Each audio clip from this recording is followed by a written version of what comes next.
নমস্কার, তোমাদের সবাইকে সানা স্মাইল এডুকেশন সেন্টারে স্বাগত জানিয়ে আজকের ক্লাসটি শুরু করছি। আজকে তোমাদের সঙ্গে আলোচনা করব তোমরা যারা ষষ্ঠ শ্রেণীর তৃতীয় পর্যায়ক্রমিক মূল্যায়ন পরীক্ষা দেবে তোমাদের জন্য রায় ও মার্টিন প্রশ্ন বিচিত্র থেকে আজকে সমাধান করে দেখাবো ষষ্ঠ শ্রেণীর ভূগোল বিষয়ে মডেল নাম্বার 10, অর্থাৎ 10 নম্বরের স্কুলটা সমাধান করলেই তোমাদের ভূগোল ষষ্ঠ শ্রেণীর থার্ড ইউনিট টেস্টের সমাধান হয়ে যাবে।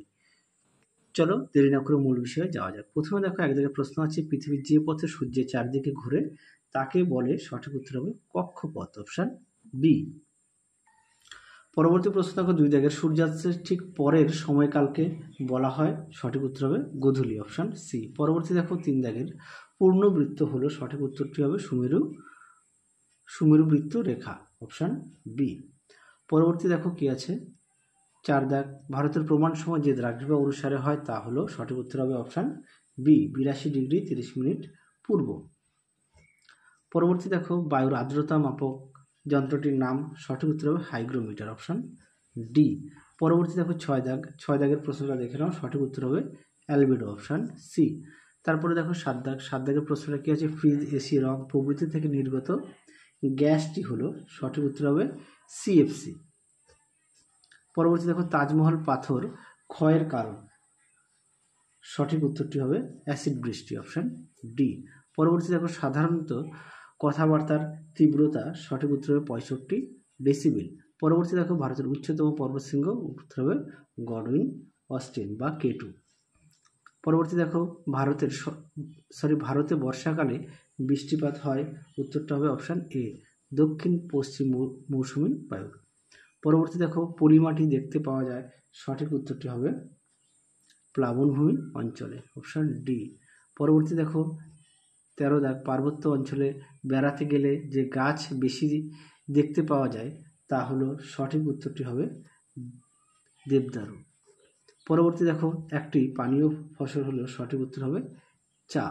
পরবর্তী প্রশ্ন দেখো, তুলো চাষ সবচেয়ে ভালো হয়, সঠিক উত্তরটি হবে কালো মাটিতে, অপশন এ। পরবর্তী দেখো, ভারতের বৃহত্তম আদিবাসী গোষ্ঠীর নাম, সঠিক উত্তরটি হবে গোন্ড, অপশন ডি।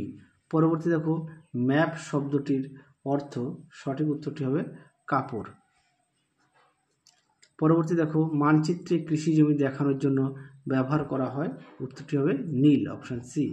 পরবর্তী প্রশ্ন দেখো, শূন্যস্থান পূরণ কি আছে দেখে নাও। প্রথমে এক দাগে আছে কি, দ্রাঘিমা রেখার পরিবর্তনে ড্যাশ সময় পাল্টে যায়, এটা উত্তর হবে প্রমাণ সময় পাল্টে যায়। দুই দাগ দেখো, ড্যাশ ভারতের বৃহত্তম রাজ্য, এটা উত্তর হবে রাজস্থান।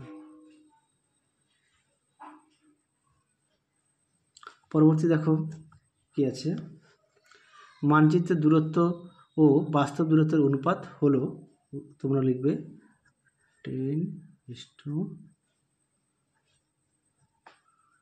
পরবর্তী দেখো, বাম দিকের সঙ্গে ডান দিক মেলাও, কি আছে, একে গারোটা হবে মেঘালয়, বি। পরেরটা হবে কি, পশ্চিমঘাট পর্বতের আরেক নাম, সঠিক উত্তরটি হবে সহ্য, অপশন সি। তারপরটা হবে রেড পান্ডা, এটা হবে হিমালয় পার্বত্য অঞ্চল, অর্থাৎ এ। পরেরটা দেখো কি আছে, শুদ্ধ অশুদ্ধ লেখো, দেখে নাও। পৃথিবীর ক্ষুদ্র প্রতিরূপ হলো গ্লোব, এটা সত্য। পরবর্তী দেখো, মুম্বাই শহর জলবায়ু সমাপন্ন প্রকৃতি, এটাও সত্য। পরটা দেখো, রাজস্থানে প্রচুর পরিমাণে ধান চাষ হয়, এটা ভুল, তাই কাটা চিহ্ন। পরবর্তী দেখো, ডি দাগের কি বলেছে, ডি দাগের একের অপ্রজ্বলিত শক্তির ব্যবহার কোন ধরনের দূষণ কমায়, এটা হচ্ছে বায়ু দূষণ কমায়। পরবর্তী দেখো, 100% মেঘাচ্ছন্নতা মানে কীরকম আকাশকে বোঝায়, উত্তরটা দেখো, কালো আকাশ দেখায়, কালো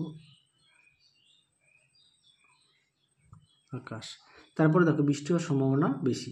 তারপরে দেখো, স্কুল ও হাসপাতালের সামনে সাইলেন্স বোর্ড লাগানোর মানে কি, এটা হচ্ছে শব্দ নিয়ন্ত্রণের জন্য, শব্দ নিয়ন্ত্রণের জন্য।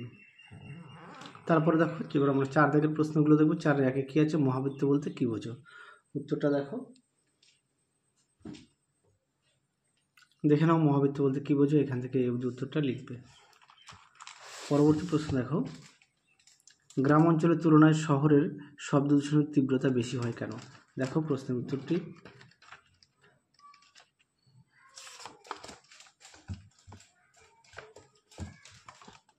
দেখে নাও প্রশ্নের উত্তরটি, তোমরা এখান থেকে পয়েন্ট দিয়ে লিখবে।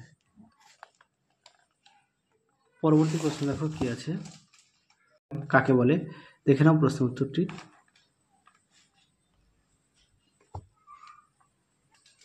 পরবর্তী প্রশ্ন দেখো কি আছে, আদিবাসী কাদের বলা হয়? দেখে নাও প্রশ্নের উত্তরটি। এখান থেকে এই পর্যন্ত লিখবে। পরবর্তী প্রশ্ন দেখো, 5 দাগের প্রশ্নগুলো দেখবো, অক্ষরেখা ও দ্রাঘিমা রেখার মধ্যে 3টি পার্থক্য। উত্তরটা দেখো।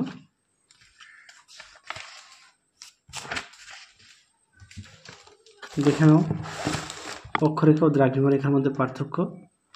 তারপরে দেখে নাও আরও আছে, মোট 10টা দেওয়া আছে, আর অবশ্যই বিষয়গুলো উল্লেখ করবে।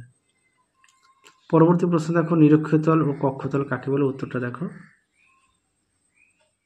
দেখে নাও নিরক্ষীয়তল, দেখে নাও কক্ষতল কাকে বলে।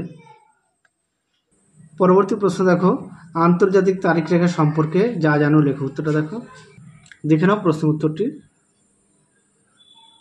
পরবর্তী প্রশ্ন দেখো, AM ও PM বলতে কি বোঝো? উত্তরটা দেখো। দেখে নাও প্রশ্ন উত্তরটি, AM ও PM বলতে কি বোঝো? দেখে নাও। পরবর্তী প্রশ্ন দেখো, বায়ু দূষণের 3টি কারণ লেখো। উত্তরটা দেখো। দেখে নাও বায়ু দূষণের প্রাকৃতিক কারণ, অবশ্যই পয়েন্ট দিয়ে লিখবে, প্রাকৃতিক কারণটা দেখায়। তারপরে দেখো বায়ু দূষণের মনুষ্য সৃষ্ট কারণ, দেখে নাও সুন্দর করে পয়েন্ট দিয়ে দেওয়া আছে। পরবর্তী প্রশ্ন দেখো, বায়ু দূষণ কমাতে আমরা কি কি করতে পারি? উত্তরটা দেখো। দেখে নাও প্রশ্নের উত্তরটি।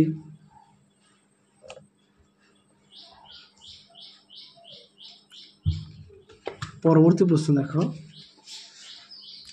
এবার আমরা দেখব 4 দাগের মানচিত্রের অপরিহার্য উপাদানগুলি কি কি। এটা তোমাদের দেখো পেজ নাম্বারটা দেখে নাও, 342-2 দেওয়া আছে, একটু দেখে নাও। পরটা দেখো, প্রাকৃতিক ও বিষয়ভিত্তিক মানচিত্রের মধ্যে পার্থক্য লেখো। দেখো উত্তরটি, দেখে নাও প্রশ্নটি, তার উত্তরটা দেখে নাও। পরবর্তী দেখো কি আছে, আবহাওয়া ও জলবায়ুর মধ্যে পার্থক্য। প্রশ্ন মান হচ্ছে, দেখে নাও 5 নম্বর করে, আবহাওয়া জলবায়ু। প্রতিটা প্রশ্নের পাশেই তোমাদের পেজ নাম্বার দেওয়া আছে তোমাদের সুবিধার্থে। তোমরা অবশ্যই ভালো করে বাড়িতে পড়বে। এর পাশাপাশি অবশ্যই তোমরা তোমাদের পাঠ্য বইটি খুঁটিয়ে পড়বে, সমস্ত বিষয়ে পাঠ্য বই খুঁটিয়ে পড়বে।